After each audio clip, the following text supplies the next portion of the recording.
I think it's wise for you leaders to sit down and have a discussion with your soldiers, with your service members, um, about the origins of Afghanistan, the Taliban, Al Qaeda, where Bin Laden started, and even the Prophet Muhammad and how that began to lead areas of insurrection down the path that Bin Laden started to follow to where we are today. It's August 16th, 2021.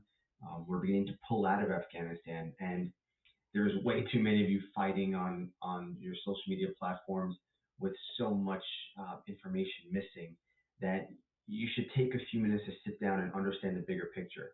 I understand a lot of you have served in Afghanistan, and the only thing I can say is I'm sorry. It's so difficult that a complete bipartisan colossal failure for handling Afghanistan for 20 years is leading to this. Um, we can speak offline about your feelings and how to even digest this information. But for now, we're going to talk about the facts of Afghanistan, who the Taliban are, and how we even got to this place right now. So, in order to even talk about that, we have to go back to the Prophet Muhammad, the birthplace of Islam in Mecca, like the year 600 or something like that. And so the Prophet Muhammad was this guy who met a carpet salesman. Her name was Khadija in Mecca, and she was a prominent carpet salesman.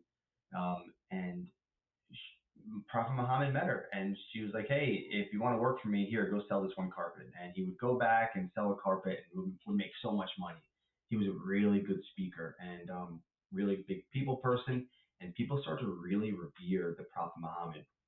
Shortly after, he got married to Khadija, that was his first wife, and they were a very prominent family in Mecca. One day, he went to this cave to meditate, and an angel named Gabriel talked to him. And from there, he started to feel more holy and wanted to spread his word. Um, Through time, people didn't really like what he had to say. He had a bunch of followers. The other half didn't like what he had to say. So they wound up abolishing him and sent him to a place called Medina. And when he was in Medina, he still heard the angels Gabriel talking to him. Um, but one thing the angel said to him at this time was, "Hey, you need to go back into Mecca and rid the infidels of your homeland," right? Okay, cool. So just remember this one story. So he gathered up an army and he went back to Mecca and fought off some other people and took back over. Um, Through time, he wound up getting sick and he died. And when he died, he didn't name his successor. So two schools of thought started to splinter off from his death. And that's where you get the Sunni and the Shia divide. One believes that it should be almost an elected official that would lead Islam, and the other one believed that it had to be a bloodline. Now, he didn't have children, so it follows the bloodline of his nephew named Ali. Cool. Let's leave that story right here. Um, so let's fast forward to, man, like the 1950s, okay? Like we're gonna jump a whole bunch of hundreds of years. And there was this guy there named Sayyid Qutb. He was an Egyptian poet, and he started to form a group called the Muslim Brotherhood. They wanted to almost modernize Islam and have like a focal point for Islam to spread. And through time, they started becoming a little malicious, and he got in a group of people that were charged with the assassination of the Egyptian president, and he was jailed. When he was in jail, he started to write a series of books. He wrote 5 books. They first started off about talking about Islam and how great it is. And through this 10 years of being in jail, he was tortured and beaten, and his books started becoming very prolific, very violent. And his 5th book was called Milestones. And Milestones was a really brutal book that talked about um, expelling the infidels from the homeland, right? Taking that battle that he took from the Quran and saying, this wasn't just a one time battle to win back Mecca from Medina. This is a metaphor for an all encompassing battle. So he helped modernize this idea that there isn't just one homeland of the infidels that are occupying that need to be expelled. This is everywhere. This is a global thing. So he helped spark this global jihadist idea that several groups subscribe to. So a lot of Sayyid Qutb's factions split, and they wound up going all throughout Libya and Sudan, and they became teachers in the Middle East, and they wound up teaching some prominent figures named Ayman Zawahiri, who was the leader of Al Qaeda. Bin Laden was one of their students, um, and Ammar al-Awlaki, right? He still followed the Qutb extremism, like basically book of knowledge. So so you have this idea of global jihadists, right? And now Bin Laden comes from a really rich family. His dad started Bin Laden Corporation in Saudi Arabia, responsible for building almost every single palace and temple within Saudi Arabia. Really respected, revered family. And Bin Laden, super rich family, grew up, and in his mosque there was a couple of people that subscribed to Qutb, and he started going down that path of kind of stricter versions of Sharia, but more towards the global jihadist mold. And then a battle started in Afghanistan with the Russians and members of the United States. Right? What do we do when we want to go and influence a campaign? We look for prominent figures on the ground, and Bin Laden was one of them. So we did help train Bin Laden and his group of fighters called the Mujahideen in Afghanistan to fight against Russia. And during his first firefight, Bin Laden actually passed out, but he said that God took over him, and it was he was talking to him or something. But who knows? Who knows? So Russia leaves Afghanistan after a bunch of years, and Bin Laden's a proven war hero at this point. He helped beat a huge military in Afghanistan. So he goes back to Saudi Arabia and he's living there, and he's kind of like an outcast there because he's preaching the strict Sharia law. Even though they have Sharia there, he's really preaching the global portion of this. Saudi is like, okay, then Vinny, like chill a little bit. And now what's starting to happen is Desert Storm, and the United States is like, hey, Saddam Hussein, you're in Iraq, don't go to Kuwait, right? All this stuff. Well, we needed a place if we wanted to go and invade Iraq and figure out what we're going to do in Kuwait.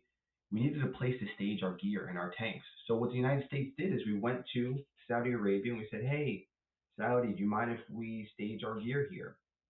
Um, we don't want, Saddam Hussein's a little nuts, and we don't want him invading Kuwait, taking over the oil field and stuff like that. Saudi's like, sure, come on in. Bin Laden's furious at this point because he believes that this is an issue with Islam. You have two. If one country that's Muslim has another country that's another Muslim, that's fine. They can figure that out together. They can go to war together. But you can't have an infidel fight against a Muslim because at that point it will be an all-out war on the infidel. Saudi Arabia's like, okay, Bin Laden, just chill out. And Bin Laden's like, no, I have a whole army of reformed mujahideen that trained and we beat Russia. How dare you invite the United States in there? And he started getting even more crazy. So Saudi Arabia wanted sending him off, expelling him from Saudi Arabia, and he was looking for a new home at this point. This is the early '90s, and he tried to go to Libya and Sudan and places in northern Africa to build up this army, this force that he had. And in the mid '90s, he wound up going to Afghanistan, and there was a tribal leader there named Mullah Omar who ruled the Taliban. The Taliban were the government of Afghanistan. They ruled with strict Sharia law, but no difference than Bahrain, Iran, Pakistan, Saudi, right? So okay, this is what they do. And he went to Mullah Omar. He said, "Hey, you mind if I take over some of this territory here? I just want to train some of my fighters here. We really believe in a strict version of Islam." And Mullah Omar's like, "Sure, like go take that area in the mountains." In that area in the mountains is where Bin Laden plans 9/11. Um, this is, some of this is what I said so far isn't really debatable. It's all facts. The part that's debatable is, did the Taliban even know what Bin Laden was planning over there? I don't think so personally, um, because there was definitely some anger that Mullah Omar had towards Bin Laden after 9/11, because he knew that would invite the Americans into Afghanistan. So what happens? Bin Laden plans 9/11 attacks the United States. Um, and the United States goes to Mullah Omar, the government of Afghanistan. He goes, Mullah Omar, hey, where's Bin Laden? Here's the problem. The Taliban subscribe to a very strict version of Islam that believes in something called Pashtunwali. It's almost the same if you've seen that movie, is it Lone Survivor? Pashtunwali is the credence that they live by, that they even kept, the service members alive because they were their guests and they protect their guests. And Mullah Omar believed that Osama bin Laden was his guest, and it was not his place to turn over Osama bin Laden to the United States. So at that point, the United States said, okay, Taliban, if you're not our friend here, you're our enemy. And we decided to overthrow the Taliban government, expel them from Afghanistan, and we wanted to build up our own um, Afghan army, Afghan police, and their own democratic government. Okay, pause for a second. Almost every scholar that you would read that talks on this issue would say that our biggest mistake in Afghanistan was overthrowing the Taliban. You can debate that. That's not for me. I don't know. I just listen to them. Peter Bergen and David Kilcullen will talk a lot about this. Um, so we overthrew their government, and then we started picking apart Al Qaeda and the Taliban at the same time. But through time, in our 20 years, this conversation has shifted as if the Taliban were the enemy or the cause of this the entire time. It's a little jaded and a little blurry, but that's really not the case. Look, we were occupying their country, so of course they found opportunities to attack us as well, because their end goal was to take back their country of Afghanistan and have their government, right? So let's look at these two molds of how we described terrorist groups before. The Qutb group, that you'll look at ISIS and Al Qaeda and global jihadist groups.